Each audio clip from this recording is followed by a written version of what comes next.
ह्या आईला आमच्याकडे सकाळी भाजीवाला आला की हे नाटक सुरू होतं. काय रे भैया भाजी कैसा दिया रे, इतना महंगा काय कुरे, अरे बापरे एवढं काय कुरे. तुला सांगतो आई शपथ हिचा बाप आहे ना लस्सीवाला होता. मी आणि काटकसर अजिबात नाही वहिनी. तुम्हाला सांगतो काय की लग्न होण्याआधी भत्ता 5,000 रुपये, लग्न झाल्यानंतर 10,000 रुपये, पहिलं मूल झालं की 15,000 रुपये, दुसरं झालं की 20,000 रुपये, तिसरं झालं की 25,000 रुपये, चौथं झालं की 30,000.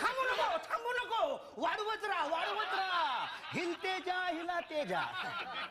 हे फक्त साला काकाच्या जीवावर. अरे स्वतःच्या पायावर कधी उभा राहणार. हा पण माझ्या पायावर आहेस.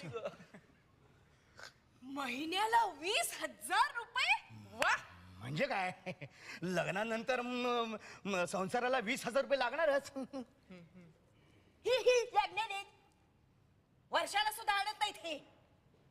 बोलली चोंबडी. उपाशी तर मरत नाहीस ना, उपाशी मरत नाहीस ना, खाऊन